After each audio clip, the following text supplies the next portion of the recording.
Well, you all know me. I am Andrew Phillips. I'm the co-founder and the chief growth officer at the Phillips Group. We are a dental and medical focused accounting firm out of Orange County, California. And one of the things that makes us different is that we have a base in technology. So we use process automation, we use artificial intelligence, and those two things allow us to spend less time entering data and more time advising our clients.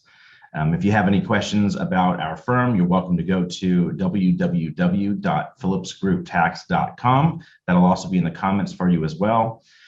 Here with us today for Employment Law 102. So we've been doing this for 10 years, I think is what we learned last time, every year for 10 years, and it's just been great. We have Anita York. Anita is the partner at the law firm of Scott and Whitehead. On behalf of employers, Anita litigates issues in a variety of areas, including discrimination, harassment, retaliation, wrongful termination, and wage and hour claims. Wage and hour claims is one of the big topics for today's meeting.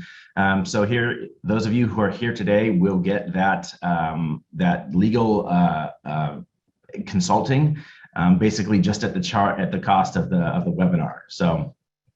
Her counseling practice also includes advising employers on a broad range of employment-related matters. She conducts management training programs. Some of them are with the Phillips Group. And she also prepares employee handbooks, such as the one she did for the Phillips Group. So we have been working with Anita for a long time. We strongly recommend her services. She also wrote a couple of books, or co-wrote a couple of books, that we have in our office as well. Our office manager references them for our own internal matters, and we recommend that you do as well. So Anita, I'll let you take it away from here. Terrific. Thank you so much, Andrew. And I've loved working with the Phillips family and groups for all these years so very much. And good morning, everybody. Welcome back for those of you who were here last month, and welcome for the first time, perhaps, to some of you. So this morning we are going to talk about this sort of ever scary, overwhelming topic of wage and hour. And it's probably the most important program that we do, the most important topic that we talk about for a lot of reasons. And I can't tell you how many dentists in particular that I talk to that have felt over the years, we pay our people well, we treat our people well, and this stuff is just too complicated. There's too much. We're not, we just can't worry about it. But the problem is we have such an abundance of rules and such abundance of T's to cross and I's to dot. And if all it takes is one disgruntled employee. And sometimes that one disgruntled employee, it'll surprise you who it is. It's the person who's been with you for 5, 10, 15, 20 years. You thought they were like family, and then something happens, they get upset, and all of a sudden they're the person who's Googling, is my employer paying my overtime properly, or I don't get my rest breaks properly. And the thing with the wage and hour stuff is, number one, it's the most common mistake that every employer makes is within the wage and hour arena. It's the most preventable because wage and hour stuff is objective, meaning it's you're either following the rules or you're not following the rules. When it comes to things like discrimination and harassment, those can be tough because you might say something, or you might do something, or your employee might say something or do something, or your associate dentist might say something or do something that somebody else felt was discriminatory or felt was harassing. And it's harder to control for that, right? Humans are humans. We say things, we do things, we have our opinions that perhaps shouldn't come out but do. So that's a little harder to control for. But wage and hour, you have 100% control over. You can choose how you're going to have people clock in and out, how you're going to provide your rest breaks and your meal periods, how you're going to pay employees hourly or salary or production, or what you have 100% control. I know it might not always feel like it, but this is the one area where you actually do have the control and the ability to prevent some of these mistakes. So most common mistakes, most preventable mistakes, most common claims. So we see lawsuits filed or claims made with the agencies, the labor board, or whoever it is. Most common claims we see, and by far the most expensive claims that we see. And it would shock you to know how exponential the penalties in this area are, and I'm not exaggerating when I say they're exponential. You can have a $5,000 problem that ends up being a $50,000 problem once you tack on all of the penalties and all the other things that sort of will fall from that. So for a lot of reasons, I'm glad you're here today. It's definitely an important topic that we're going to be talking about. In addition to all of that, what ends up happening when you have these claims is you have employees who hire lawyers for no money, right? No money at all. It's all contingency. They pay nothing. Or they go to the labor board, which costs them nothing. So they're riding free. They've just applied. They're hoping to get some money. And you, on the other hand, are paying me or some other lawyer to represent you, to defend you, to try and figure out, what's your risk and should you settle and try and negotiate a fair settlement.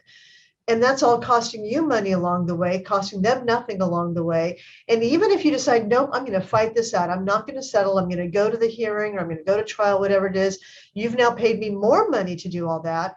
And if you lose on any part of a claim, almost all claims, then not only will you pay the claim and the penalties and the interest, because if this is a problem of, say, of not paying overtime for the last 3 years, now you have interest going back those 3 years. You also get to pay their attorney's fees.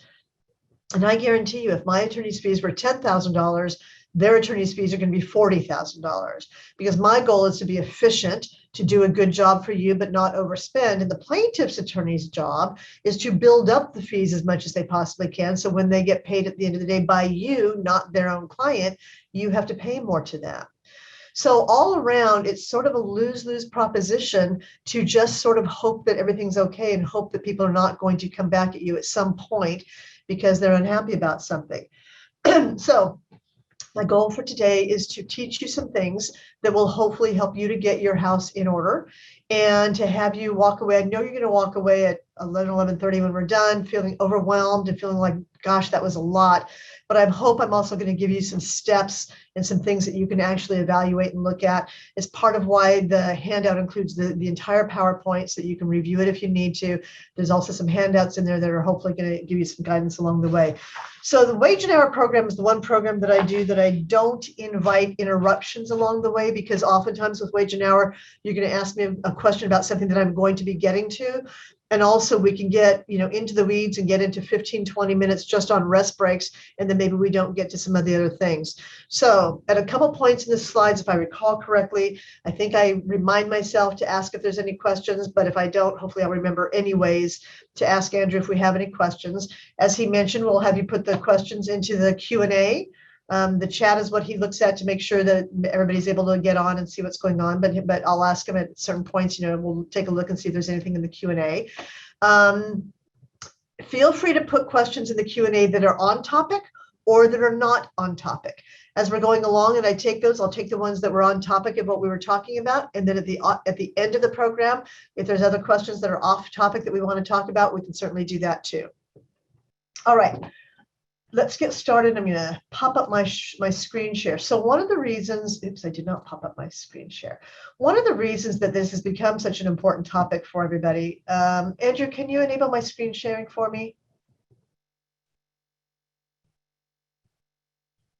Andrew, are you with us?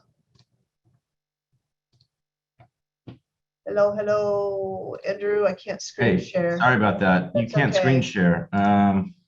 It says host has disabled screen sharing. Oh, that's weird. Apparently I'm not on as a host.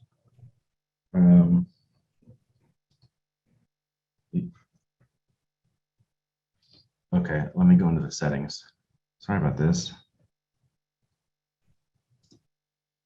All panelists who can share. So one of the reasons that this topic is particularly important is that we have Labor Code Section 558, which the legislature passed maybe 10 years or so ago. What was happening was we had employers who would get into these sort of hot water situations. And then they would decide, you know what, I can't pay it. I don't want to pay it. This is ridiculous. It's too much. I'm just going to bankrupt this corporation. And then I'll open a new corporation and we'll do business from that new corporation. And the legislature caught on to that and decided, you know what, that's not fair when people haven't been paid their wages. It shouldn't be fair to just bankrupt out and say, oops, sorry, I'm not going to pay you your wages. So what they did is they passed 558. What 558 says is that individuals, even if you're incorporated, the individual can be held personally liable for unpaid wages and for certain penalties. Okay, let's see if I can get my screen share to work. Let's go slideshow. All right, hopefully you can all see that now. And so what we have from 558 is the following. We have a code section that tells us that any employer, so that's your entity if you have a business entity. So any employer or other person, other human being, that's you, unfortunately, and me. So any employer or other person acting on behalf of the employer who violates or causes to be violated any provision regulating hours or days of work. So that means if you're the decision maker, you're the one who's deciding how people get paid, then you can be the one who's going to be held liable for whatever unpaid wages we have. I don't know how I got myself into this funky version here. Let's try this again.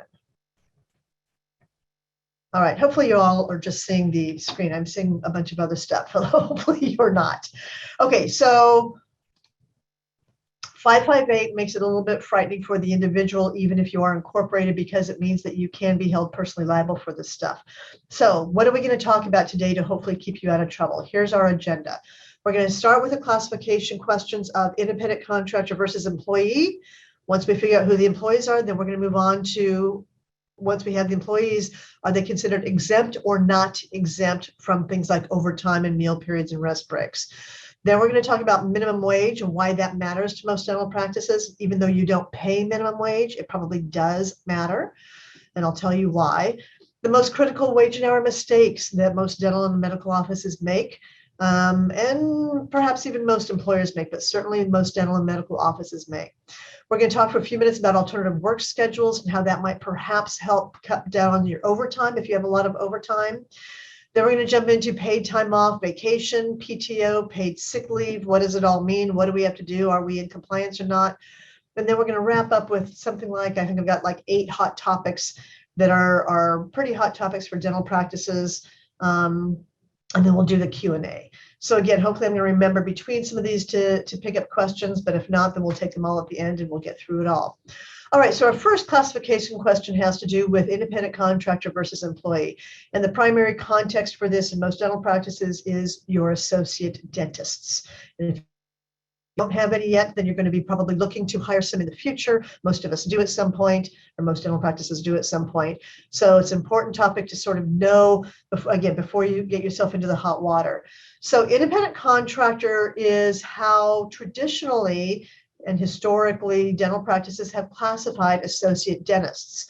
But the law has evolved and the enforcement agencies have evolved such that it's really not a lawful classification in most cases anymore here in California. If you're not in California, you may be in a much better situation to be doing that, but here in California, not so much. So independent contractor isn't just a decision that you make. Independent contractor is defined by law. And the law says an independent contractor is basically somebody who is, for the most part, independent. They are not just an employee in your practice. They actually look and act and are treated very independently in a lot of ways. Primarily, at the end of the day, they own their own business, they run their own business, they manage their own business actually exists. It's not just a document for tax purposes. It's not just a classification for everybody's tax benefit purposes. It's actually the way that they're operating their own business. So the way we look at that now is under what's called the Borello test. So how this came about was that we have in California, 30 some odd years ago, we had a California Supreme Court case called Borello and Sons. And so Borello was a moving company actually, and they were classifying their movers as independent contractors with the idea that we don't really control them. We get a job, we say, hey, do you want to work? They say, sure. And then they come and they do the move. And we don't really, they do their own thing. And so the California Supreme Court said, there's all these things that we're going to look at to decide if somebody really is a bona fide independent contractor. That's what we call the 20-factor test. And so that was the law of the land for many years. And then in 2018, the California Supreme Court took another look at the concept of independent contractors in the Dynamics case. And in the Dynamics case, the California Supreme Court said, things have changed. And it's too confusing to be looking at this big 20-factor test and all these different things. In reality, there's 3 factors, there's 3 tests. And so California Supreme Court said that's now the rule for certain purposes. Well, everybody was up in arms after that. You have the plaintiff side and the union side saying, oh, happy day, and that should be the law of the land for all purposes. And then you have the employer groups and the Chamber of Commerce and lobbyists, including CDA, standing up for different groups like dentists, saying, no, no, no, that should not apply to us. It should not apply to dentists. That makes no sense. California Supreme Court, you don't get to just make the law. You're supposed to enforce the law, and that's not the law of the land. So the legislature said, okay, I'm going to split the baby. We're going to split the baby. So they said the ABC test is the law of the land for all purposes, except something like 25 or 30 exceptions. And for those exceptions, we're going back to the old Borrello test. Borrello, what we call the economic realities test. Now, it was very confusing for many of us who are in the exempted categories, because what we thought, what not lawyers, but a lot of practitioners thought was, oh, we're exempted from the ABC test, therefore dentists can be independent contractors. And it wasn't clear that what really happened was it just went back to the old test. So we have the old test, the new test, and now we're back to the old test as our new test. Important to understand that this is California stuff.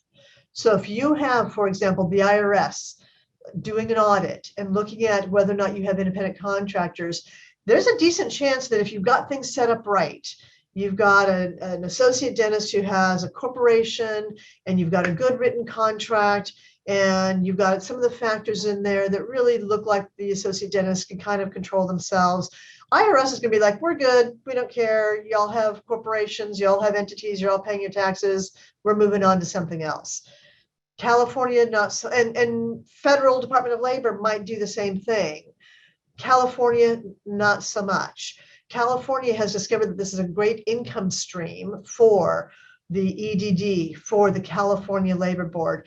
And at the end of the day, remember we were talking about those disgruntled employees who might be bringing claims.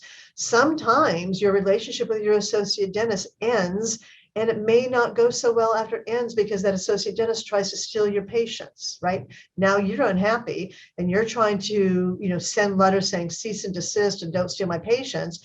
That associate dentist now starts Googling or talking to a lawyer and discovers, oh, I was misclassified. I can sue that dentist for all kinds of money, all kinds of things I didn't get because I was misclassified. So depending on who's looking at the circumstances, whether it's California court, California Labor Board, California state audit versus federal, we have different outcomes. And so here in California, we always take the conservative approach. We look at these things pretty strictly, and we really want to evaluate from the California perspective, are you going to win or lose that argument? So let's talk about what some of those factors are. At the end of the day, the overriding factor is always, do you have the right to control that independent contractor?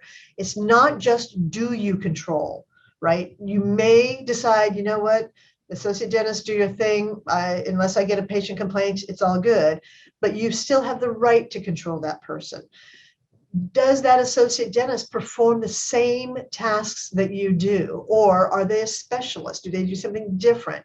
Part of what the auditors, the courts look at in these factors is, are they doing the same thing that you exist to do? Are they doing the same thing that you do? That's a major factor.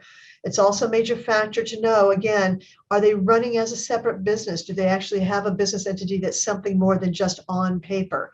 So the handout that Andrew put into the chat section for you has the PowerPoint slides, and then it has some inserts.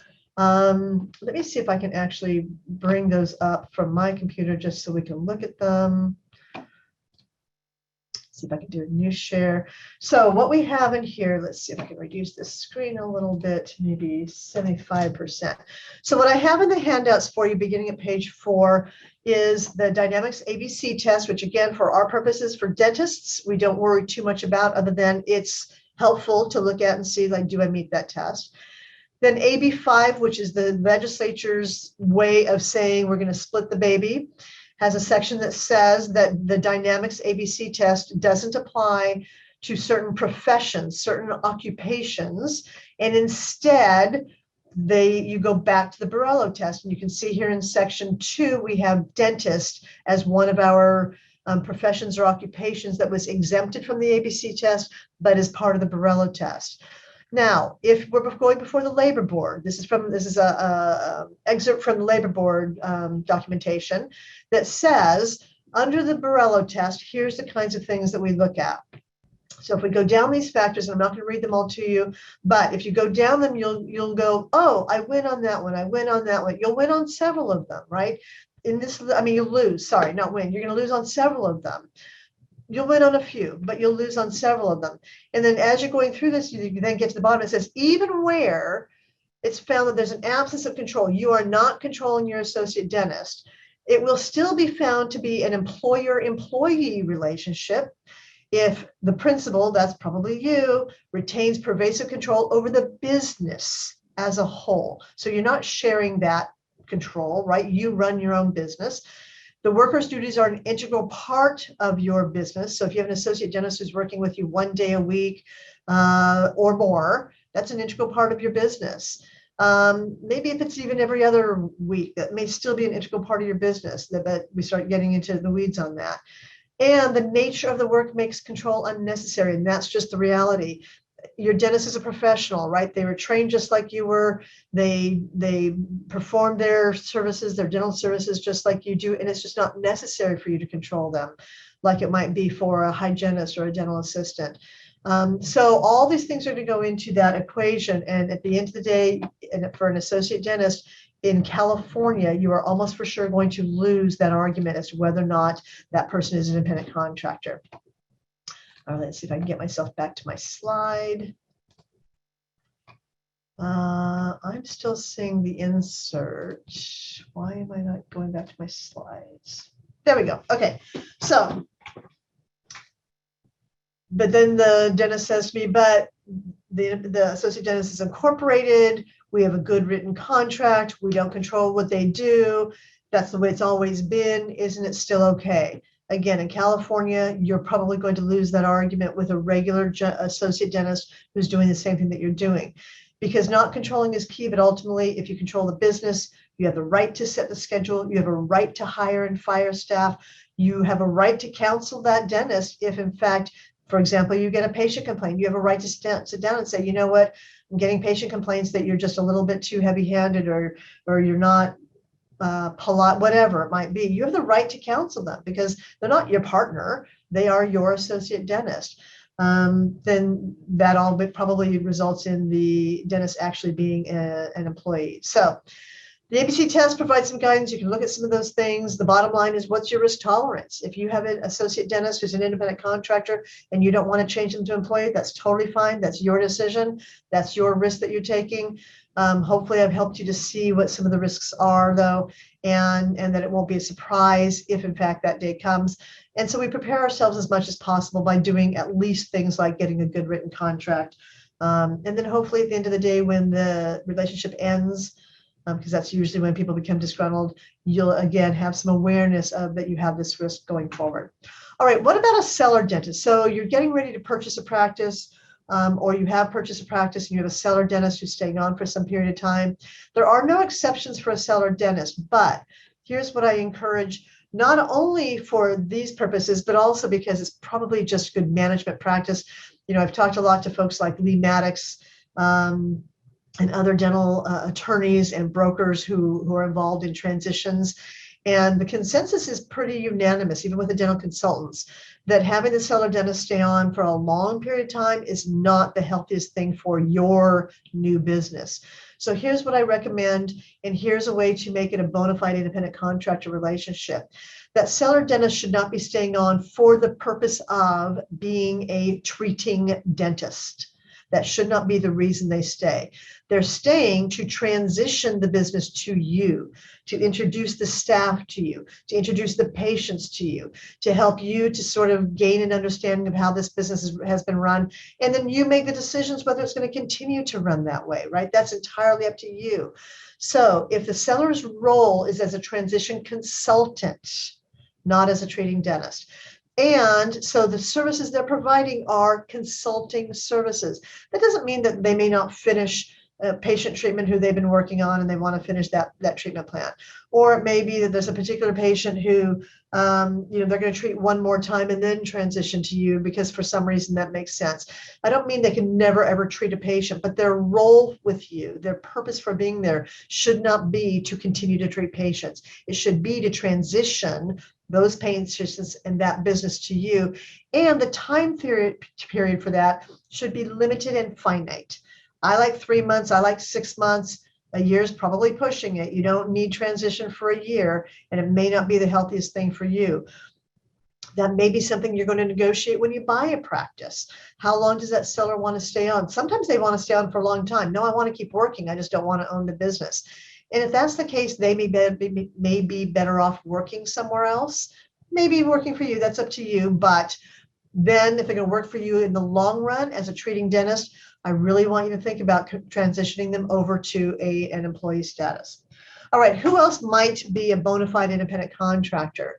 A lot of dental offices now have a specialist that comes in, particularly general dentists will have specialists that come in to do specialty work on occasion. So for example, in a couple of weeks, I'm going for some oral surgery and I'm going to my general dentist who I go to for all my regular things, but they're bringing in a specialist who does oral surgeries, and that dentist, I know that dentist is not part of the practice.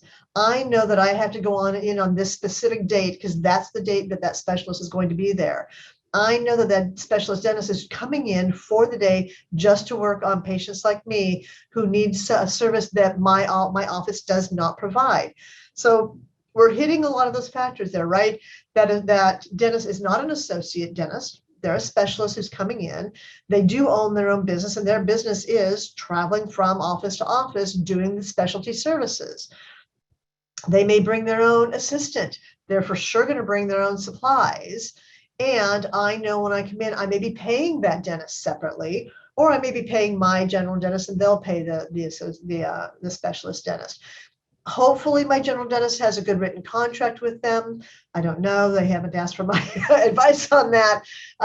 But that's what an independent contractor looks like within a dental office. So your IT professional, certainly we don't control those folks, right? Marketing consultant, outside billing service, even your dental consultant, they look very different than your employees. They have their own businesses. They're providing services to you that you don't otherwise provide to the public. So all right, I think I beat that dead horse. So why does it matter? Again, government agencies are auditing for it, particularly here in the state of California. Plaintiffs' attorneys get all excitable when the associate dentist comes to them and says, hey, I'm opening my new business. I'm taking some of my patients. I got a letter from my prior dental office and here's what it is. What do I need to know? And that plaintiff's lawyer knows to be asking the questions and even to bring up the topic. And there are penalties for misclassification. All right, so once we figured out who the employees should be, there's another classification question. For employees, are they exempt from the wage and hour rules, or are they not exempt from the wage and hour rules? So under the law, we call that exempt versus non-exempt status. And we get that from a variety of legal mandates. So we have the wage orders. Wage order number 4 applies to professional offices like yours and mine. We also get it from the labor code itself, which has 8 volumes of information, including exempt, non-exempt stuff. We also get from the Code of Regulations that tells us how this all plays out. Case law, other statutes, and even federal law, although here in California, we focus primarily on California law because we're special. All of our rules are more strict than federal rules, and you always have to follow the strictest set of rules. All right, so within these bodies of law, what do they say? What they say is that an exempt employee is, again, someone defined by law who can be exempt. We don't just get to choose. And there's 2 tests you have to meet in order to qualify as exempt. So the first test is what we call the duties test. The second test is what we call the salary basis test. So starting with the duties test. The duties test says, what's your job? What are your job responsibilities? And there are categories within the law that say these categories of jobs can be exempt. For dental office, and there's several categories, but for dental office purposes, there's only 2 categories that apply.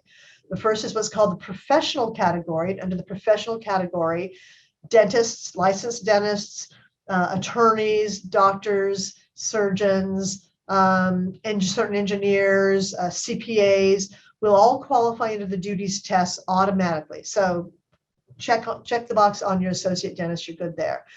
The other category that applies to dental offices is what's called the executive exemption or the managerial exemption, which basically says if you have a manager who spends more than 50% of their time actually managing your business, that person may be exempt under the duties test. So many small dental offices have somebody who they call an office manager. But in fact, that office manager is sitting at the front desk, checking patients in and out, maybe doing your insurance billing. And that office manager may have some authority. That office manager may have the authority to decide who can have time off, right? They get a vacation time off request. They look at the calendar. Yep, you can have that time off. That manager may be the person who people go to when they have questions or problems or complaints, or even if they want to raise, they ask the office manager, right? That's all well and good, but does that person spend more than half of their time managing your business? And that answer is usually no. Now, if you are a larger practice, you have 20, 25 employees, maybe you have 3, 4, 5 dentists, you have 5, 6, 7, 8 hygienists, you have 4, 5, 6, 7 dental assistants, you have 4 or 5 front office people, right? Maybe you have a hygiene coordinator, treatment coordinator, financial coordinator. You have this business that has all of this support happening. Now you may have what we generally call a business administrator or some title like that. It's not just a standard office manager. And that business administrator doesn't sit up front. They have their own office or their own desk in the back somewhere because they don't have time to be doing the front office stuff. That person probably qualifies. That person is probably managing the business enough of the time that they actually would qualify under the duties test. So we also have certain relatives, but they're defined by law. So your spouse, your child, your parent, what I call it is one level sideways, one level up, one level down. Those are the folks who are exempt from all the rules. Do whatever you want, pay them, don't pay them. They can't sue you for that.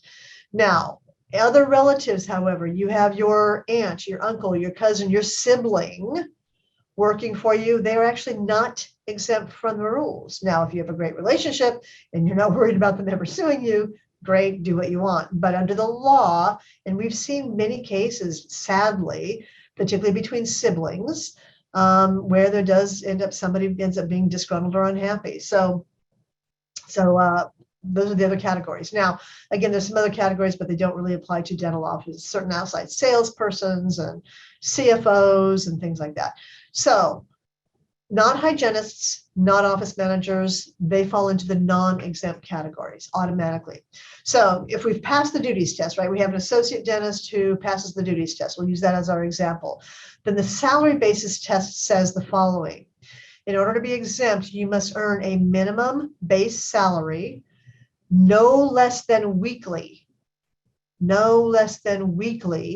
in order to be exempt. It must meet both of those tests, duties test and minimum base salary. And that minimum guaranteed base salary is defined by law as minimum wage times 2 times 40 hours per week. It does not matter how many hours that associate dentist works. They can work 2 hours. The test is the same. Minimum wage doubled times 40 hours. So that's why minimum wage matters. Right now, minimum wage, if you have 25 or fewer employees, is $14 an hour.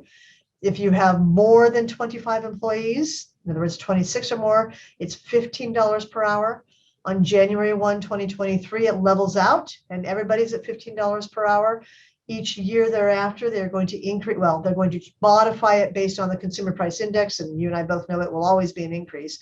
So that means if you have an associate dentist, they must be earning a minimum base guaranteed salary, no less than minimum wage times 2 times 40, and that will change every January 1st. Now, you may have a higher minimum wage depending on the city or county that you're in. That does not matter for our purposes because this is a state rule when we're talking about associate dentists. So the way that math works out, right now your associate dentist must be guaranteed a base salary of $1,120 or $1,200 per week, not a daily base, not a daily per diem, but per week. The way that math works out. If it's a monthly, it's $48.54 versus $5,200 per month. Next year, everybody will be at the $5,200. The annual salary for that is $58,240 versus $62,400. So when you're paying straight production to an associate dentist, which is how most dental practices pay their associate dentists, you fail the exemption test. There has to be this minimum base salary built in, and then we pay production in addition to that. So the way we write that is you'll be earning $11.20 per week. Sorry, I went the wrong direction. Want to go the other direction. You'll be earning $11.20 per week minimum base salary, and you will earn 30% of your production that is in excess of that $11.20 per week. So if 30% of their production comes out to less than $11.20, they're guaranteed this minimum base salary. If their production is more than $11.20, then it's all a wash. But it has to be written in a contract properly so that we account for that minimum base salary that makes that person exempt. Why do we care if they're exempt or they're non-exempt? We care because there are rules for non-exempts that you do not want to have to apply to your associate dentist, like overtime, right? You don't want them to have to be clocking in and out and earning overtime. All right. So for exempt status, must meet the duties test, but must meet the daily minimum, not daily, but the minimum weekly salary test. So daily rate fails, production only fails. Salary fails if you do not increase it each January 1st to be at least the minimum. Now, if you want to pay a base salary of, $2,500 a week, for example, that's great. You're good. That's exempt. But if you're just paying that minimum base salary and then production on top of that, you need to make sure that you're building into that, build into your calendar reminder if you need to, that every January 1st, that minimum base salary has to increase. All right. It matters because, again, non-exempt employees are everybody who does not fit the exemption tests. It's not a choice. It's by default. Either you fit the test or you don't. And if you don't, the following rules all apply. Must be paid overtime. That means they have to clock in and out. They get overtime over 8 hours a day or over 40 hours a week. Must be provided a minimum 30-minute meal period. We're going to go through these in detail in a minute. Must be provided a minimum 30-minute meal period that's compliant with the law. Must be provided rest breaks, 10 minutes mid-morning, 10 minutes mid-afternoon in compliance with the law. Must keep accurate time records. So now you're telling your associate dentist they have to clock in and out, which, believe me, they don't want to do. So you want them to be exempt. Must receive pay stubs that have certain information on them, like the number of hours worked and their hourly rate of pay. And they must be paid for all time worked, which means if they're coming in early in the morning for a huddle, or they're coming in early in the morning to get their day going, or they stay later that day to get their charting done, they must be paid for all time work. That's why a daily per diem fails. I have a client right now who has a hygienist who's been on a daily per diem for years. And the hygienist has come to realize, I don't know how, that she's supposed to be paid overtime. And so they're now in the situation where he's having to look at back pay for overtime that she was due because she's asked for it. She said, I was supposed to be paid overtime for all these years. And so the statute of limitations before the labor board is 3 years. So she wants 3 years of her back overtime pay. And the dentist is frustrated because he thought that they had this agreement, right? I pay you a daily per diem. Sometimes you only have 7 patients and you go home at 7 hours. Sometimes you have 8 patients and you come in a little, 10, 15 minutes early in the morning. You stay 15 minutes later to do your charting. But the daily per diem was our agreement and it was fair. Well, that's true, right? Oftentimes the daily per diem is the agreement with your hygienist and it's fair, but it's not the law. And so all it takes is for that person who, by the way, she's still a very happy employee, wants to stay working there, doesn't want to sue. She's not threatening to sue. She's just come to him and said, you know what, fair is fair and I should have been paid my overtime. And so now he's having to go back and it's several $1,000s and he's not happy about it. And going forward, he's now going to sit down there and say, okay, so now you're going to clock in and out and I'll pay you overtime when you work overtime, but you no longer have my permission to come in as early as you want. And you no longer have my permission to just stay late doing your charting as late as you want, because I can't afford to be paying you a bunch of overtime. So it's going to change the dynamic, change the relationship, change the working terms because she was misclassified and being paid a daily per diem. So All these rules apply to all non-exempt employees. Every hygienist is a non-exempt employee, just like your chairside dental assistant, just like your regular front office folks. All right, so let's get into the weeds a little bit. What does all of this mean? Must be paid overtime. So if you want to pay somebody a salary, I want to pay my office manager $2,500 a week, that's fine. You can pay that base salary, but it does not change the fact that you must pay overtime. So if John is your office manager and John sits up front and is really a non-exempt employee, but you don't want to change him to hourly, pay him $2,500 a week, that's a lot, isn't it? You're probably paying him, I don't know, $1,500 a week. But if on Monday he worked 9 hours, you still owe him an hour of overtime pay in addition to that salary. So in general, we don't recommend having what we call a non-exempt salaried person. Non-exempt folks should be hourly. It's what makes the most sense. You can also have a daily per diem if you want to continue to guarantee your hygienist $400 a day or whatever the daily per diem is. That's fine, but it doesn't change the fact that that hygienist must still be paid overtime. So if you want to guarantee that even if there's only 7 patients, I'll pay you $400, you can do that. But they still have to follow all the non-exempt rules. So typically, we want them paid on an hourly basis. So mandatory overtime here in California is over 8 hours a day or over 40 hours a week. So it's either or. If you have someone who only works 1 day a week for you, but they work 9 hours that day, that is an hour of overtime. So in a few minutes, we'll talk about alternative work schedules, whereby you may be able to have it set so that you don't pay overtime unless they work 8.5 hours or 9 hours, if that's the regular work schedule. We'll talk about that. So wages are due for all time that an employee is required to work and all the time that an employee is permitted to work. Oftentimes when we get these claims, what the dentist says is, well, I didn't tell her she had to come in. She carpools with her husband, and so she likes to come in at 7:30. We don't start work until 8, but if she wanted to check her charts at 7:30 and set up her operatory, and that, like, I don't care if she does that. Well, that meant that you were allowing her to work, which meant that you owe wages for that time. It's not just whether or not you require it. So you need to be careful when you have the situation, particularly, and I kind of harp on hygienists in this context because they're typically paid a high rate. If you're paying your hygienist a daily per diem of $400 a day, then by law, that is $50 an hour, which means overtime is due at $75 an hour. So you've got somebody doing things like checking charts and doing charting at $75 an hour, that gets pretty expensive. All right, must be paid overtime is our first rule. The second rule for all non-exempt employees is they must get compliant meal periods. So here's what that means. That the employer must provide a meal period before the end of 5 hours of work. Some offices are on a schedule where they start work around 8 a.m. and they start lunch around 1 p.m. And everybody loves that schedule because we like a later lunch. It makes the afternoon go faster, but that's exactly 5 hours. So if that employee started work at 5 minutes until 8, you now have a violation. That's a non-compliant meal period that started at 1 o'clock because it's 5 hours and 5 minutes. If a patient runs late, employee didn't start work until 8 a.m., but patients are running a little late, so we don't start our lunch until 1:05. That is now a violation. That's a non-compliant meal period.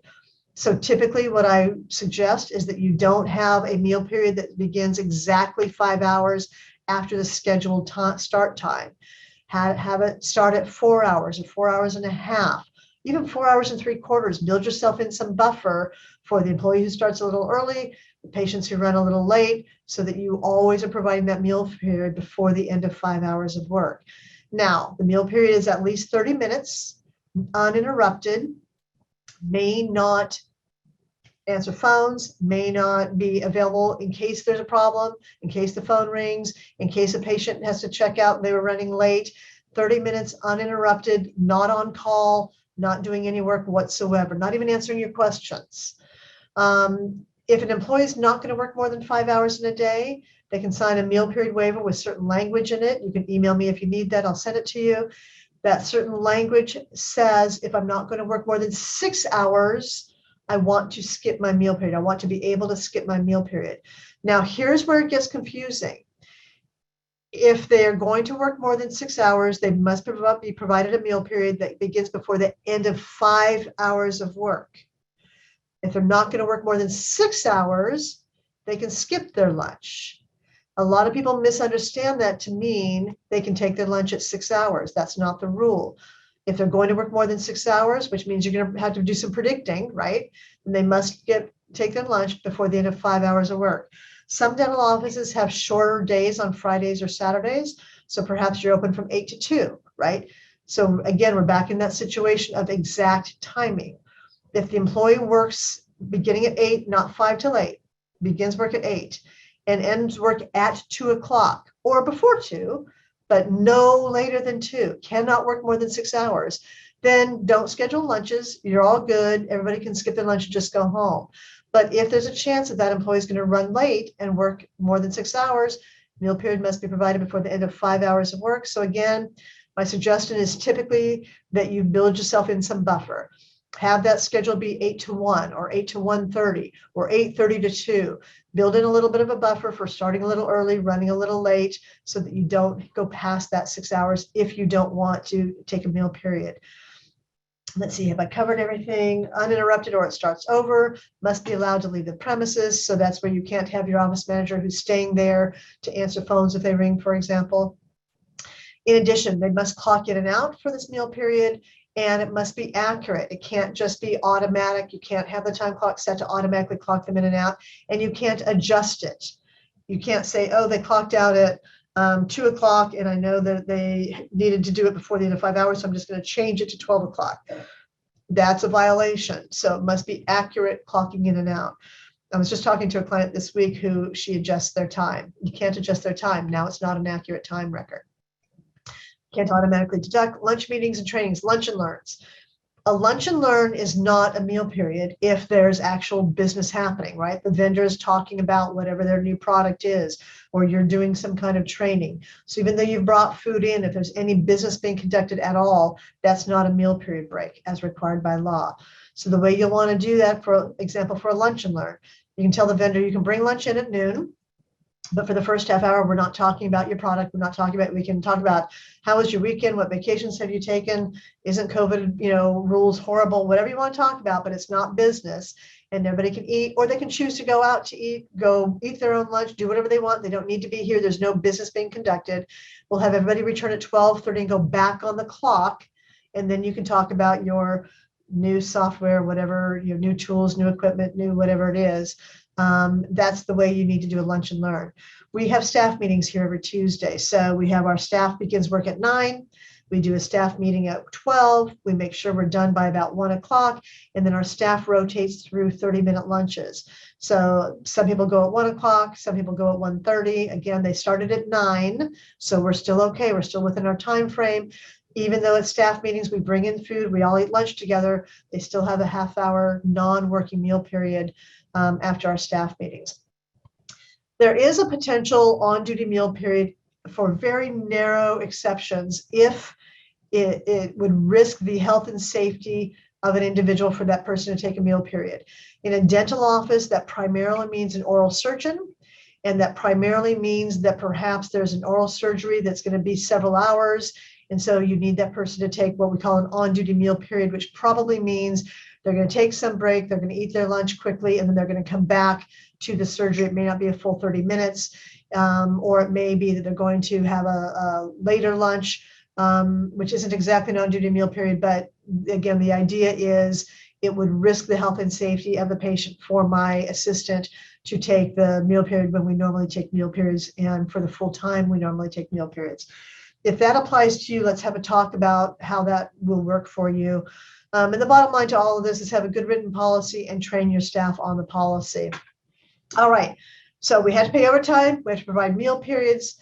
There's some exceptions, but they're very narrow and limited.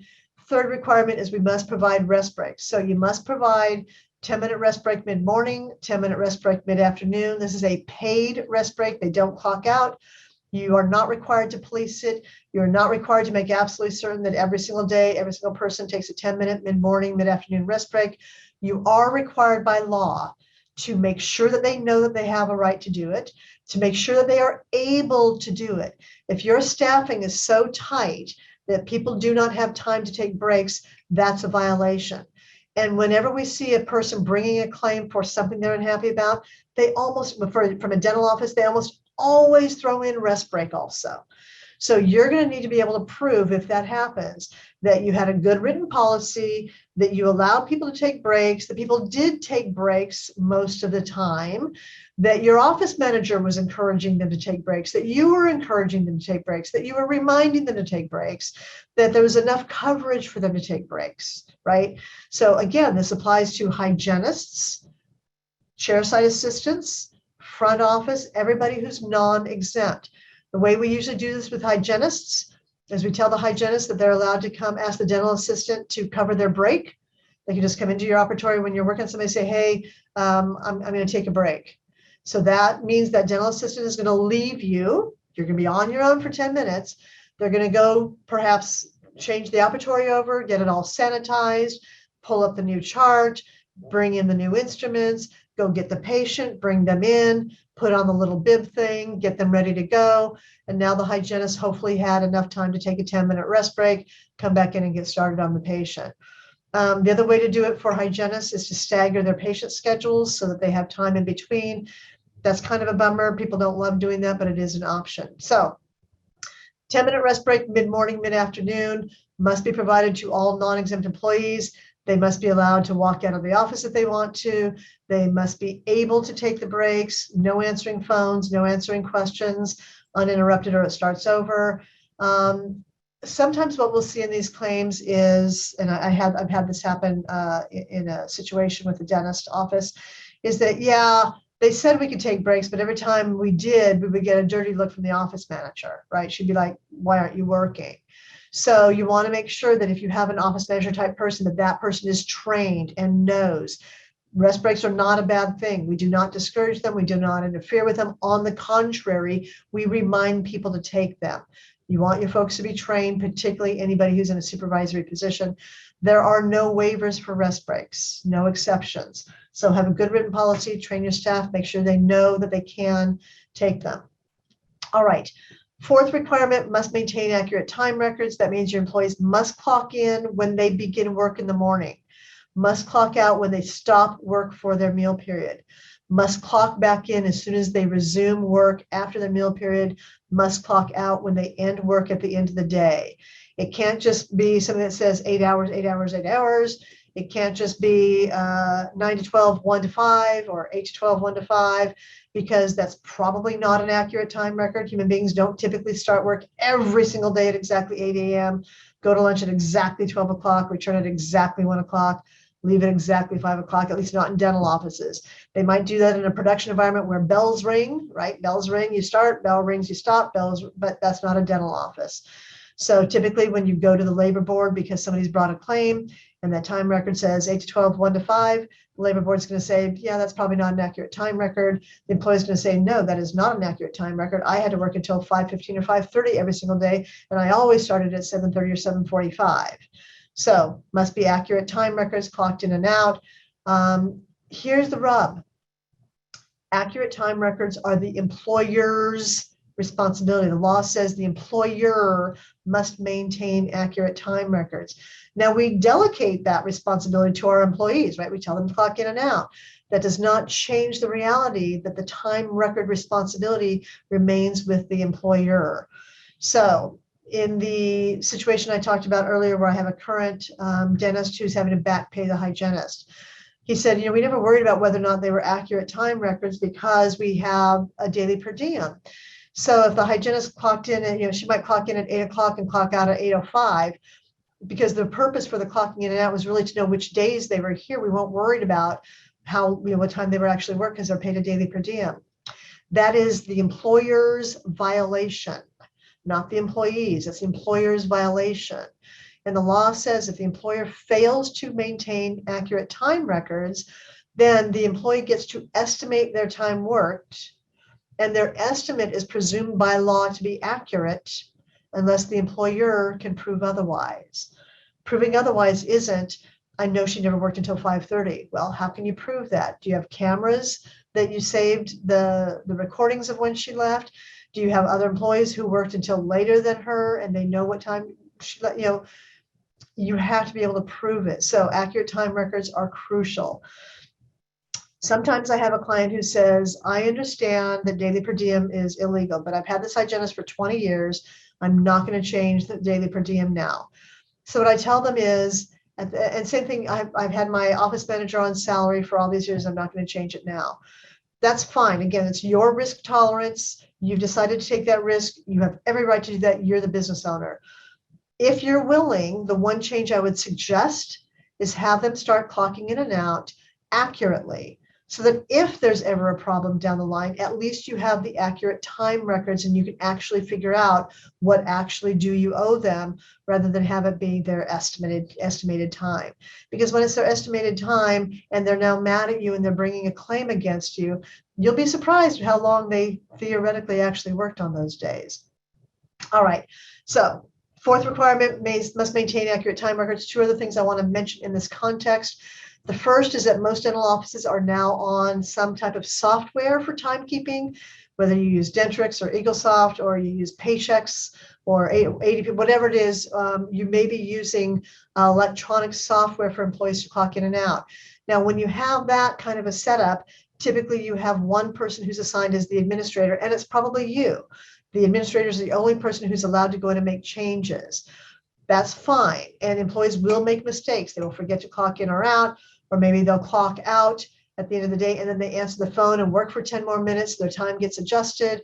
Or maybe you have your office manager handles on-call phone calls on the weekends. And so we need to get that time recorded, clocked in. And you're the administrator. Whenever there's going to be a change to what the employee actually clocked in or out, I want that in writing. I want you to have a record of that. So I'm going to suggest that you use some form. I have one if you want one, a time change request form that the employee fills out to say, I need you to change my time on this day to this time, and here's why. And I want you to keep those so that if there's ever a challenge, we have had many cases where the employee says, my employer changed my clock in and clock out time all the time, right? I want there to be, no. Here's all the times that you asked me to change it, and that's the only time I ever did change it. Or there's some like you noticed they forgot to clock out, and so you have them do the time change request form. Oh, I forgot to clock out. I also really like having them sign off at the end of the pay period that they've reviewed the time records and they're all correct. If your software allows you to do that electronically, fabulous. If you're using manual time sheets, time cards, I like to have that language on there. It's just one more piece of evidence for you that this is an accurate time record. So the second issue I want to talk about in this context is rounding. It has always been lawful until recently to do rounding. And we did that in the olden days because we were doing manual time records or time cards, and you had to do the math. And doing the math when somebody clocks in at 7:57 and clocks out for lunch at 12:02 and clocks back in at 1:06 and clocks out for the end of the day at 5:08 is just a pain. Nobody wants to do that math. So we did rounding, maybe to the nearest 5 minutes, 10 minutes, 15 minutes, and it was lawful. And what we're seeing now, though, is cases where plaintiffs' attorneys are saying, well, it may be lawful, but it's not lawful to underpay your employee. And we typically have policies that say you're not allowed to arrive to work late, right? You're not allowed to be late, and you're not allowed to leave work early. So what that means is that the rounding was almost always in the favor of the employer, because the employee was allowed to clock in early and begin work early, but they weren't allowed to show up late. And the employee was allowed to work a few minutes late and clock out late, but they weren't allowed to leave early. So the rounding is in the employer's favor, and plaintiffs' attorneys are suing on that, and they're winning. Because the only way a rounding policy is actually lawful is when the outcome is either in the employee's favor or it's completely neutral. And the plaintiffs' attorneys are actually sending the raw records that you're required to provide off to their forensic accountants and paying the forensic accountants to do the math and figure out, did the employee actually, at the end of the day, was the employee actually underpaid because of the rounding system? If so, that's an illegal rounding system. Furthermore, if you're doing electronic records now, you don't need to round. You're not doing the math. The computer is doing the math. The other problem we have with rounding is that the Supreme Court has in the last year or two come down with a case that says rounding on meal periods is illegal because that employee must get at least a 30-minute meal period. And if you're rounding and they really only had a 28 or 29 minute and it records as 30, that's illegal because they didn't get a full 30.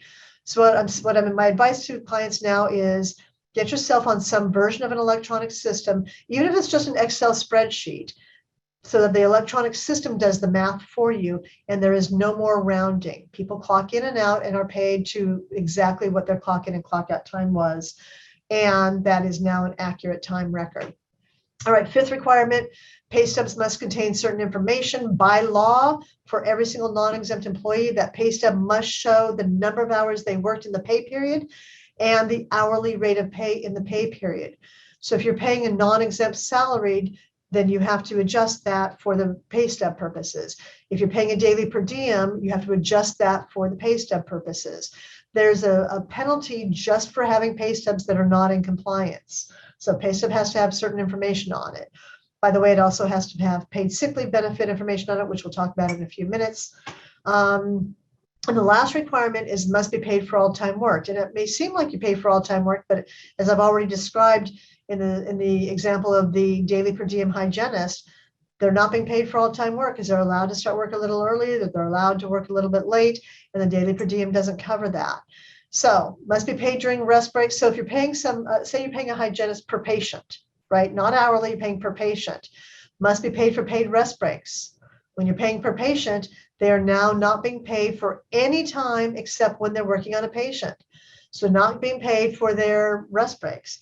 They're not being paid for time that they're checking their inventories and replenishing their operatory. They're not being paid for any time that they're sitting in a meeting with you, even if it's just a morning huddle for 5 minutes, that's unpaid time. So hourly covers that. When you're paying per patient, you're paying production, you're paying for daily per diem. We have problems paying for all time worked. One of the things that we're seeing now in a lot of lawsuits is text messaging claims that my employer or my manager text messaged me after work and I had to respond to that text message. That is now time worked. It may only be 1 minute, but it's time worked and it must be paid.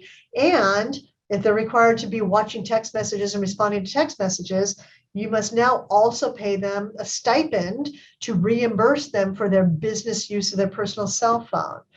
So I want to encourage you to not text message anybody after hours, except in rare exceptions. And tell your employees they're not to text message each other about work. Tell your office manager they're not to text message about work. Now, if they want to chat about work, that's fine. That's on them. But from your perspective, the business, the employer, the practice is not requiring them to ever text message or respond to a text message outside of working hours because they must be paid for all time worked. Coming in early, getting started, staying late to finish any tasks, attending meetings of any kind, that's all time that they must be paid for. That's time worked. All right, so why does all this matter? Here's the potential penalties. If they're not paid overtime, it's all unpaid overtime, plus interest, plus penalties and penalties and penalties and penalties. If you have a hygienist who's on a daily per diem, not only is he or she not being paid overtime, they're not even being paid minimum wage. They're being paid zero when they work overtime. Now you have minimum wage penalties on penalties on penalties. It's a minimum wage violation on top of being an overtime violation. So daily per diem, very high risk. Non-working meal periods, the penalty is 1 full hour of pay per day. They did not get a minimum 30-minute meal period that began before the end of 5 hours of work, on which they were never interrupted, never answered the phone, were able to leave the premises, do whatever they wanted to do. You're not providing 10-minute rest breaks mid-morning, mid-afternoon to that hygienist. That's a full hour of pay for every day that hygienist was not permitted, realistically able to take that 10-minute rest, those 10-minute rest breaks. At $50 an hour, those are really expensive penalties. Accurate time records, the employee gets to estimate their time. Pay stubs, the penalty, I think it's $50 for the first pay stub that's not right, $100 per pay stub after that, maximum $4,000 per year, or maximum $4,000. So that adds up. Unpaid wages, again, exponential penalties. Plus, there's something called the Private Attorneys General Act. An employee who's unhappy can actually bring a PAGA claim, Private Attorneys General Act, saying you didn't pay any of us properly and you owe all of us money, right? It's kind of like a class action. It's a variation on the theme. And there's more attorney's fees and more penalties that come out of PAGA claims. Plus, again, the plaintiff's attorney is going to get all their fees paid, all their costs paid, and you're going to pay your own attorney at the end of the day. So incredibly expensive stuff to not get right. Andrew, do we have any questions at this point? Oh, I don't see anything in the Q&A. I see two things in the chat. I'm going to assume that those are not questions for me. And if so, we'll pick them up later. All right. Alternative work week schedule. If you have a regular work schedule, so I'm going to take a sip of my tea here.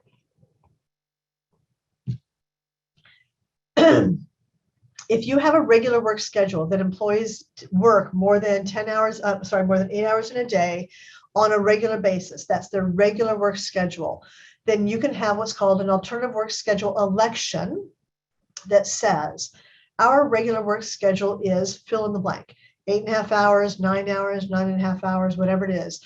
And we all agree, therefore, that we will be paid straight time wages for whatever that regular work schedule is, 8.5, 9 hours.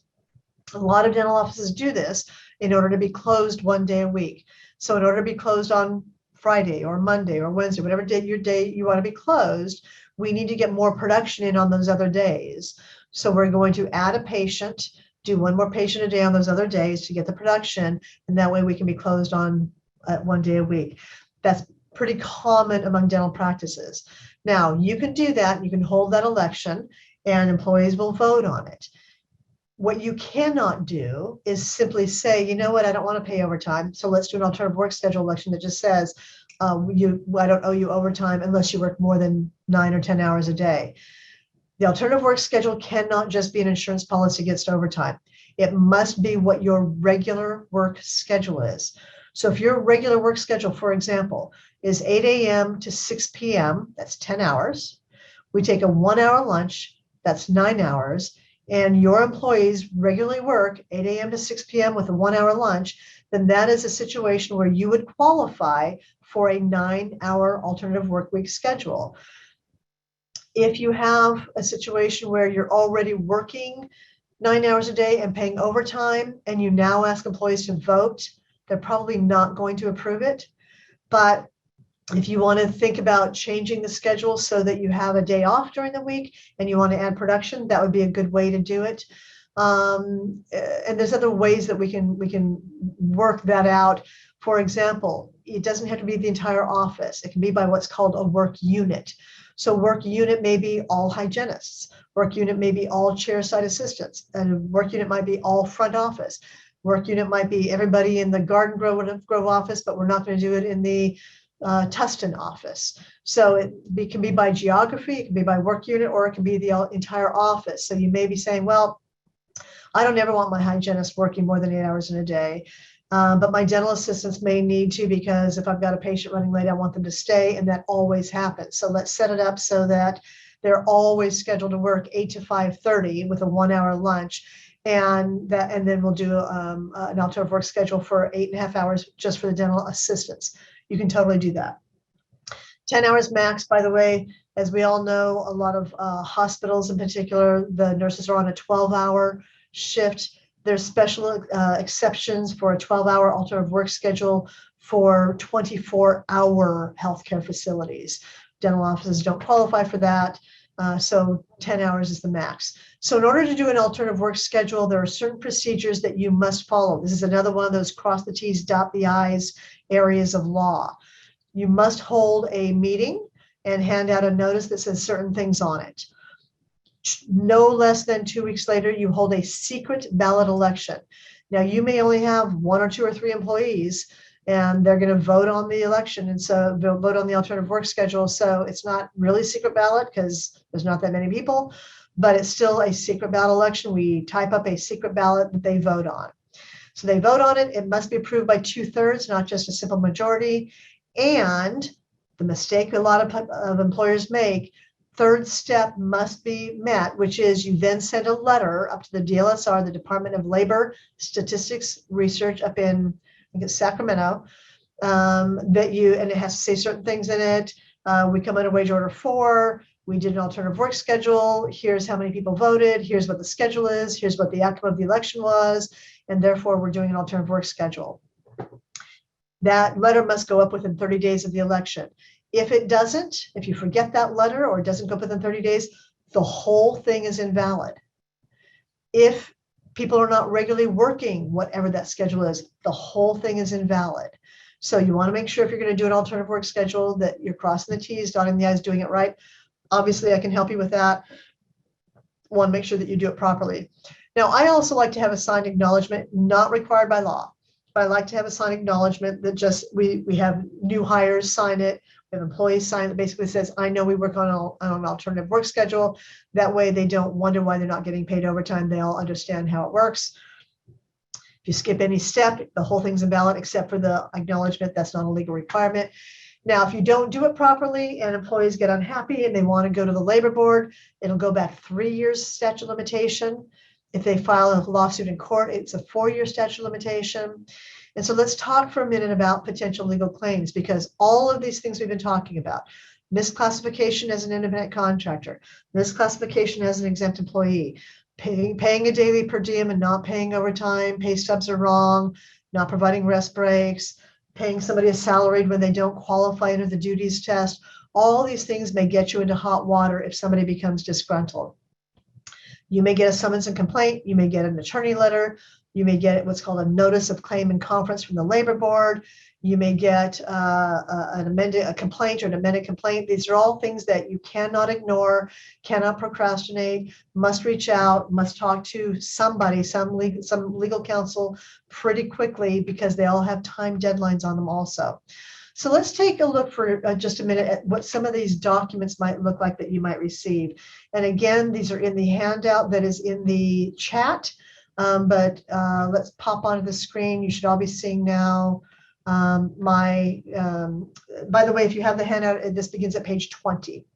So this is a letter from an attorney letter from a few years ago, but it's a very typical attorney letter. So we see here is, a couple paragraphs of, frankly, whining and complaining. Oh, poor Ms. So-and-so. She was so mistreated. She didn't get 30-minute meal breaks. She didn't get her 10-minute rest breaks. She didn't get overtime pay because she was paid a daily per diem. And so here's all the violations. So for unpaid overtime, she's owed $3,800. For not getting her meal periods, she's owed almost $18,000. For not getting her rest breaks, she's owed $19,000. And because you didn't pay her everything you owed her on the last day of employment, she's owed waiting time penalties of another almost $7,000. So lucky you, we're willing to settle this case for just these amounts, $41,000. And the reason that that's lucky you is because that's not adding on a bunch of other penalties. It's not adding on interest. It's not adding on the attorney's fees that would apply if they were to file a lawsuit. So that's a typical attorney letter that you might get that's now got you in a little bit of hot water. We need to figure out if we want to settle that case and how much you're going to sell that case for. On the other hand, you might get, again, this is what's called a notice of claim and conference. So this comes from the DIR, which is the labor board, California Labor Board. This is also from a few years ago. This is a hygienist who was paid a daily per diem. And so this third column is the column that we're interested in. So this employee said, I wasn't paid all my regular wages because I wasn't paid for certain times that I was working, that I was not on the clock. And that's $3,700. And I also wasn't paid my overtime properly. That's $5,600. I also wasn't paid reporting time pay when I would come to work and then I would be sent home early because I didn't have enough patients. And then I wasn't paid for I didn't get my meal periods in compliance because they were late or they were short. That's $7,000. And I didn't get my rest breaks. That's $18,000. And I had to buy my own scrubs and I had to use my own cell phone, and that's $5,300. And when this employee filled this out, because they do this themselves at the beginning, she didn't even know how to do waiting time penalties, so there's nothing there. So we got the notice of claim and conference, went to the conference on Monday, October 29th, and went through these things. And she said, my total claim is $43,000. And lucky you, I'm willing to settle this claim for $43,000. So the client did not settle the case. So what happens in that process then is that employee then goes to what's called, while they're at the labor board, they then prepare what's called an amended complaint. And now the labor board representative is helping them fill out that complaint. And so let me just tell you what happened to that complaint when the employee then had the help of the labor commissioner filling it out. So that unpaid wages claim, which was $3,700, became $6,900. That unpaid overtime claim that was $3,000 became $3,100, so that was about the same. Meal period premiums, which was, so I'm looking back at the old one, $7,000 became $8,000. The rest break claim, which was $18,000, became $21,000. Oh, the labor commissioner realized that she had a sick day and the employer wasn't paying paid sick leave as required by law. So the pay for that day is $150, plus there's a $4,000 automatic penalty. So now we have another $4,000. The expense claim stayed at $53,000. Liquidated damages. Remember I said when you don't pay when you're paying a daily per diem, so you then have not only you're not paying the overtime, but you have minimum wage claims. That's another $25,000 on this particular claim. This employee said that she'd requested her records and hadn't gotten them. That's another $750 penalty. Waiting time penalties calculated out as $12,000. So that claim, which was $43,000, by the time the labor board helped her fill out her amended complaint, it comes to $94,000. So that's the risk of not settling these things. When you have a violation and you're not doing things right, it becomes a much bigger deal. Now, in this case, the employer was wise not to have settled because the employee wasn't willing to go below that $43,000. We eventually went to hearing on the $94,000, and we did really well. The employer only got an award of $16,000 against him. That was a great outcome. Now, if they'd gone to court, they would have also gotten attorney's fees. They went to the labor board, so they didn't get attorney's fees. But the case, we won the case at only $16,000. So that was all because of a hygienist who was paid a daily per diem. Now, in this case, this was a person who had been this dentist babysitter when their kids were young. He encouraged her to go to hygiene school and said, if you go to hygiene school, I'll hire you. I'll give you your first job and train you. She then worked for him for several years. On her way out the door, wrote a very nice, thank you so much for the opportunity. Thank you so much for everything. You know, I owe you so much. You've been great.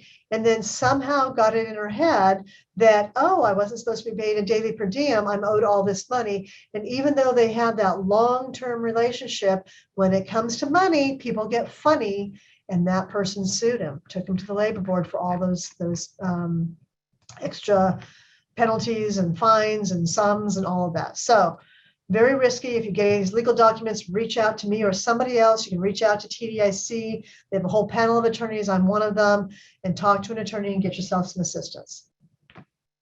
All right. I'm going to assume that we don't have any questions because there's nothing in the Q&A. If you've got a question in the chat and we've missed it, stick it over in the Q&A and I'll keep watch for the Q&A. All right, so that's kind of it for our classification, misclassification, wage and hour kinds of things. But in the context of wage and hour, I always like to talk about vacation, PTO, and sick leave, because if you're not doing that right, it becomes actually a part of a wage and hour claim, part of a wage and hour problem. So here's the bottom line on vacations. You're not required to pay any vacation pay to your employees or to offer vacation pay to your employees. But if you do, then you're required to follow certain rules. The rules are as follows. Vacation pay is treated like wages. That means once I've earned my vacation pay, it can never be taken away. It can't be use it or lose it. And it means I earn it as I work. I earn it over time. What that means is you cannot have a policy that says after 1 year, you get 1 week. No, I was actually earning that 1 week all year long. It accrues as I work. So let's say you hire somebody, you tell them you get 1 week after a year, and at 3 months it's not working out, you fire them. That's fine, but you now owe them 3 months of accrual of their vacation pay. So let's say they earn 40 hours a year. They work for you 1/4 of the year before you fire them.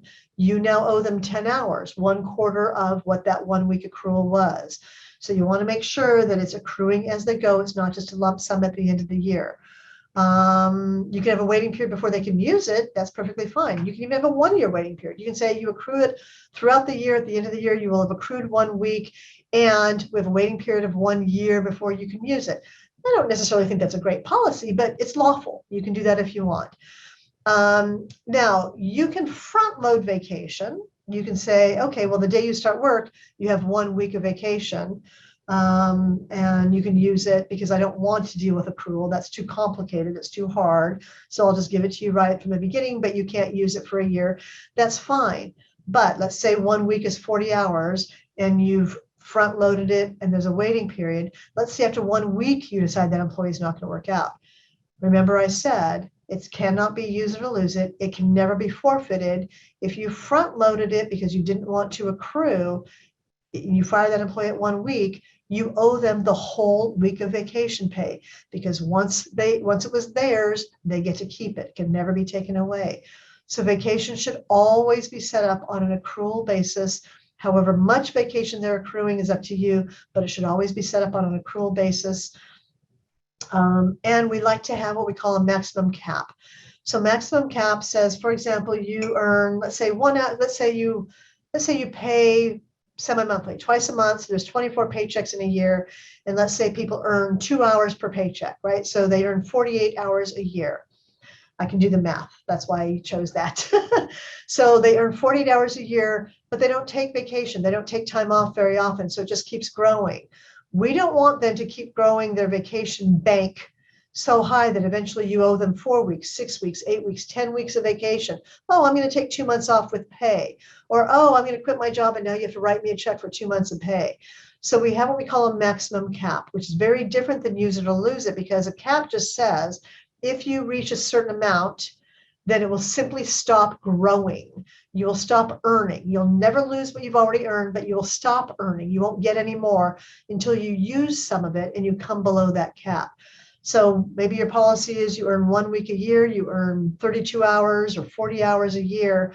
So maybe we set the cap at 1 year's worth. The cap is 40 hours. Within that year, I want you to use some of it. I don't want you to accrue at more than that amount. That's perfectly lawful.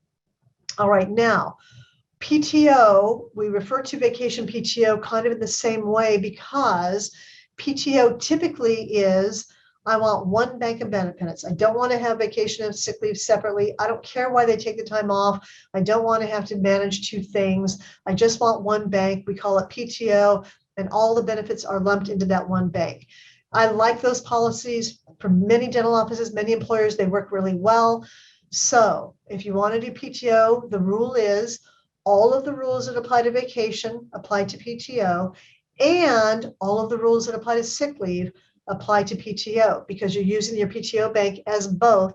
Therefore, the rules that apply to both apply to PTO. So in this context, you'll see on these slides, I say vacation and PTO, because all these rules apply to vacation and PTO. Let's talk about sick leave. Sick leave is very different than vacation. So if you have a PTO policy, all the rules apply. If you have a separate vacation policy, the rules I just gave you apply to vacation, but the rules for sick leave are very different. Here's the rules for sick leave. And I am sorry that the legislature decided to make it so complicated. It did not need to be this hard, but they just were committed to making it hard. There's 2 ways to give paid sick leave. The first one that we're going to call option 1 is what I call the front load method. Now, you'll remember I told you don't front load vacation, because if they leave, you have to pay it all out to them. Very different rule for paid sick leave. Paid sick leave is not treated the same way as vacation in the following way. Front load method says you must front load no less than 24 hours or 3 days, whichever is greater. If you have an alternative work schedule of, say, 9 hours a day, then 3 days is greater, right? Because that's 27 hours.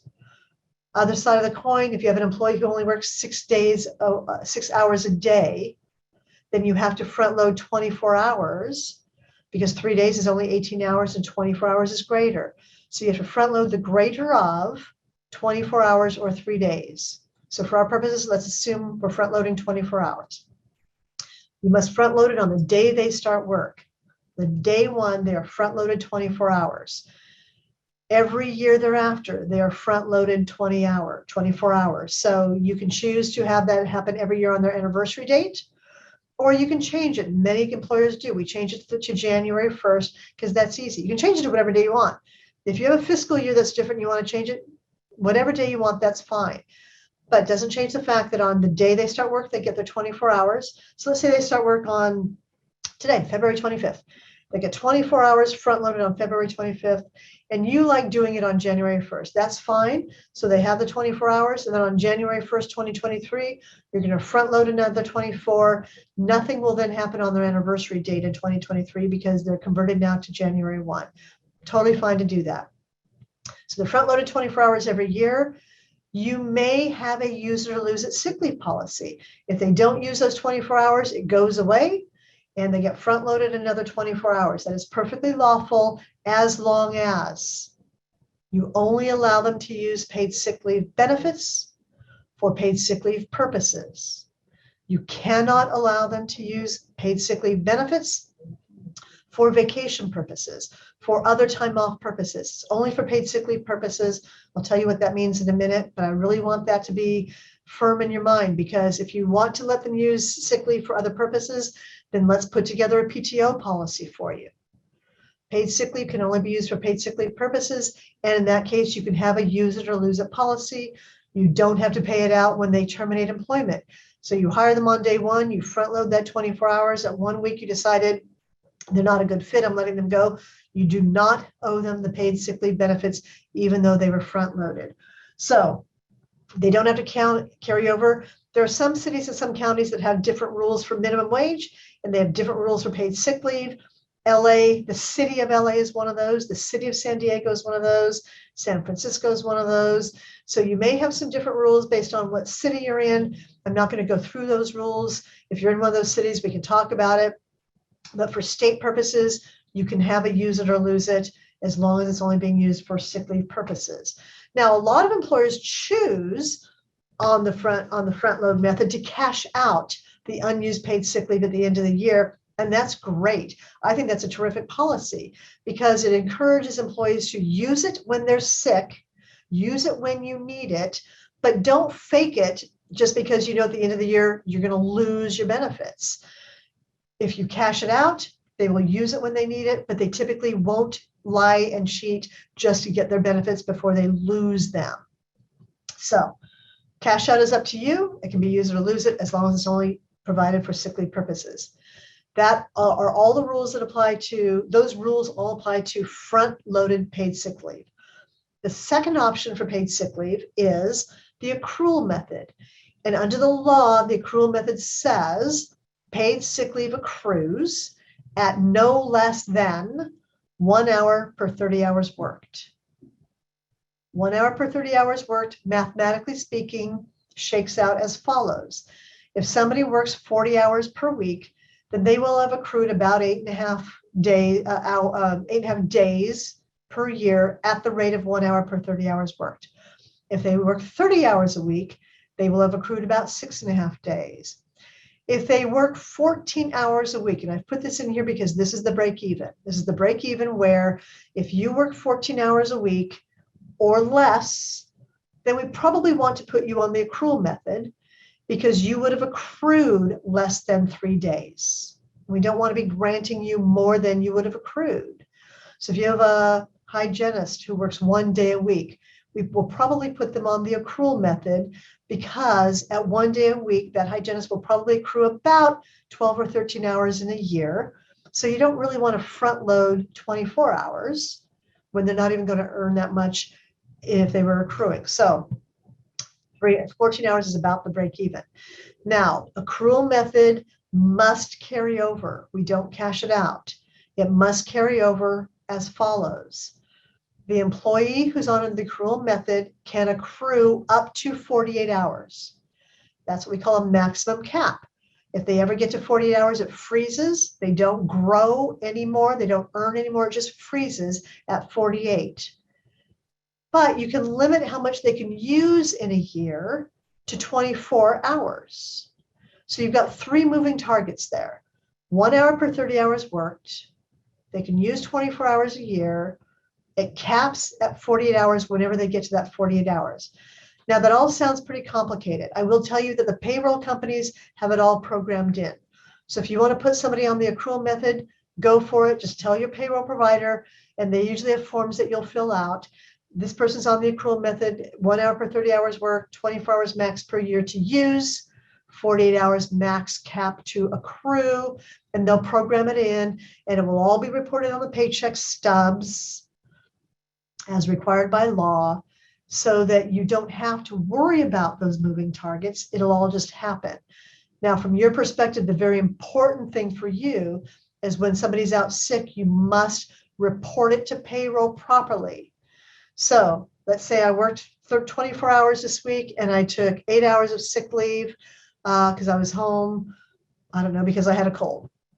Make sure you report that as 24 hours worked, 8 hours of sick leave.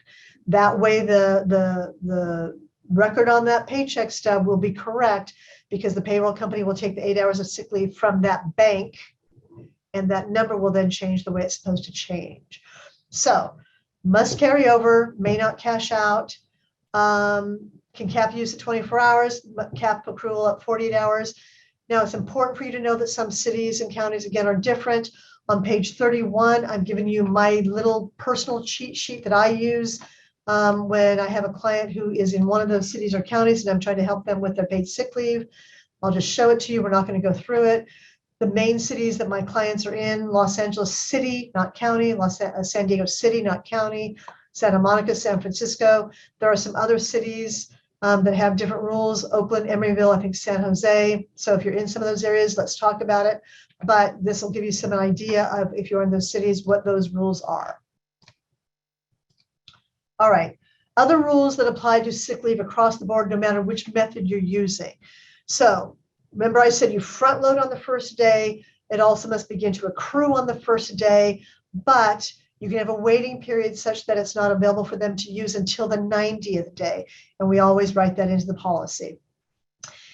Paid sick leave mandate applies to every single employee. That's your associate dentist, your hygienist, your part-time employee, every single employee, if they will be working more than 30 or more days in a year. And you're actually supposed to predict that. So if you have somebody who works 1 day a week, they're probably going to work about 50 days in the year, right? You might close for Christmas or close for New Year's, whatever, but they probably work 50 to 52 days in the year. They get paid sick leave. On the other hand, let's say you have somebody who works every other Friday or every other Saturday. They're probably going to work about 25, 26 days in the year. They don't qualify. You don't have to give them paid sick leave. But be careful. If, say, you have somebody out sick for a week and they've agreed to come cover that week for you, they may hit that 30 days in the year, right? So you want to be careful if that happens, that we retroactively give them their paid sick leave benefits. So it applies to every single employee who's going to work 30 or more days in a year. By the way, this is one of those things that when we have dentists who are misclassified as independent contractors, and they come back and claim, oh, I was misclassified as an independent contractor, and I was paid on a production basis, which means I'm not even an exempt employee.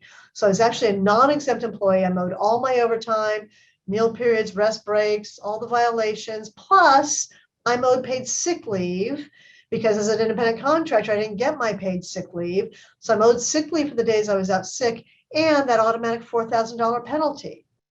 So all this stuff applies when there's a misclassification. It all comes back to these wage and hour issues. All right, must track it on a paycheck stub or some other written document that you give them every single payday. Sick leave payout is more complicated if you have a non-exempt employee who's being paid on a production basis or is being paid some version of commission. So we'll have to talk about that. Base salary, if you have your dentist who's got the base salary and the production on top of it, because they're exempt, it's not complicated. You just continue their base salary. They're not owed anything extra when they're on sick leave, just their base salary. So another reason to make sure we're doing that properly. Now, again, if you have PTO as a common bank with all the vacation, all the sick leave, then all the rules apply to the PTO bank. It sounds more complicated than it is. We make sure that it all just follows the rules and we get you taken care of. So why may people use paid sick leave benefits? The law defines the reasons. So they can use it for their own injury, illness, health appointment, dental appointment, optometrist appointment, podiatrist appointment, psychologist appointment, social work, like anything that's health related, the chiropractor appointment, that they can use paid sick leave for time off for all those purposes for themselves.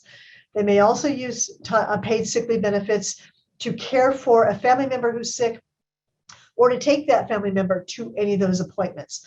So typically I'm homesick today because my child is sick, so I have to stay home to take care of my child, but it also applies, I have to take my mom to the doctors today. They can use their paid sick leave benefits for that. So all the health related reasons, paid sick leave is available for all of those, plus California crime victim leave. If you have an employee who needs to take time off because they're a victim of a crime, and so they have to go to court, or they have to go to the police station, or they have to go get a restraining order, whatever it is, they're actually allowed to use paid sick leave benefits for those purposes.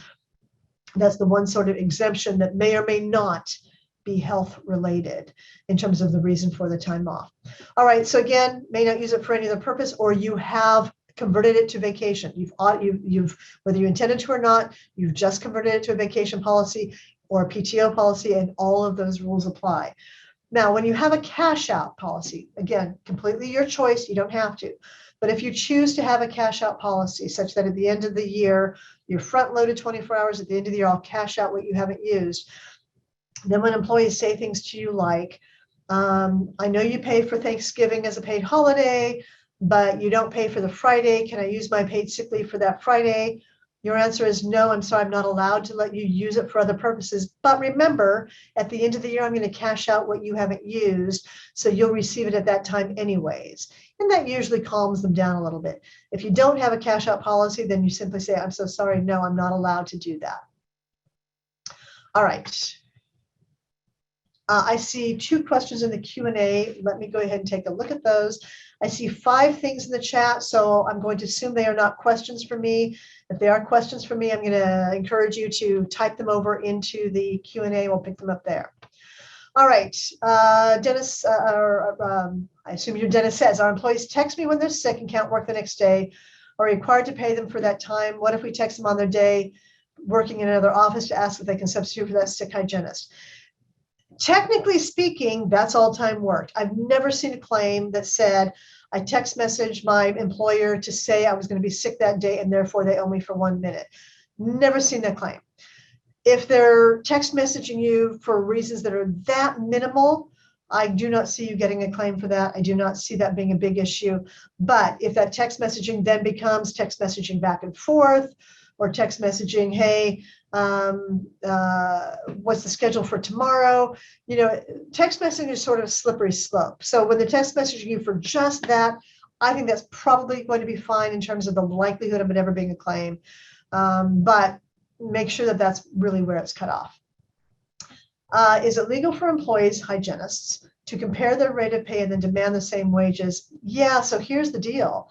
It is actually illegal for any employer to limit an employee from being able to talk about their rate of pay, any of their working conditions. They can post it on Facebook or Instagram if they want to.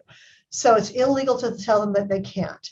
What I typically would say is if you're going to have one hygienist, say you're hiring a hygienist and that hygienist is demanding $60 an hour and you pay your hygienist $50 an hour.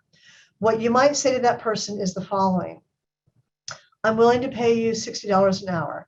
I'm going to tell you that I don't pay that to other people. And if it becomes a problem, if other people become unhappy that you're earning $60 an hour, then my solution is not going to be to raise everybody to $60 an hour. So you use your best judgment. I am not allowed to tell you that you cannot talk about your pay to anybody else. So I am not telling you that. You use your best judgment. What I am telling you is that if it becomes a problem, the solution is probably going to have to be to reduce your pay to solve the problem. So that's what I would probably, how I would handle it. And I'd be very transparent. I am not allowed to tell you not to talk about it. What I am going to tell you is that if I have to solve the problem, it may not be in your favor. So that's how I'd handle that. All right, I don't see anything else in the Q&A, so I will assume that the chat questions are not for me. Let's move on to our hot topics. So hot topics number 1, working interviews. Dental offices love doing working interviews. And I think that's great. You get to see how that person does for the day. You are actually employing that person for the day.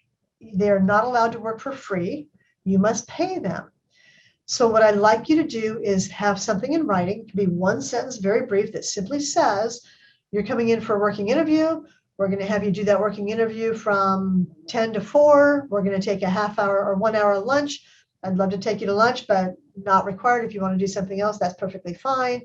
I'm going to pay you $25 an hour for the time that you're working, and sign below to accept this offer of a 1-day working interview. Now, the next question is, are they your employee for that day for payroll purposes? The answer is yes. Legally speaking, they're your employee for that day for all purposes. So legally speaking, as an attorney, I have to encourage you to put them on payroll for that day. Are you going to do that? No, I know you're not going to do that. Nobody puts somebody on payroll for 1 day. That's not reality. So at the very least, I want you at least having that letter that says, here's the terms for your working interview. You write a check to them that very day. I don't care if you hire them later, you write a check for them for the working interview that very day before the end of the day, or by the end of the day, and give that to them. Even if they say, no, I don't want it, say, you know what, you can donate it to charity if you want, but I'm required to pay you, and I insist that I have to give you this check. I had a client, a dental, no, he's not a client, he was a TDIC referral, called me this week, who said, I had a dentist working for me as a working interview, and I didn't have any agreement as to how much I was going to pay him for that day, but the agreement was I was going to pay him 30% production when he came to work for me. So technically he was working for me that day. So because the production I owe him, I forget what the amount was, I owe him $5,000. But he actually made a mistake, and it's now going to cost me several thousands of dollars to retreat the patient that he treated, and I'm not hiring him. So do I owe him the $5,000 for the working interview for that day? And the answer is yes, because they didn't have some agreement otherwise.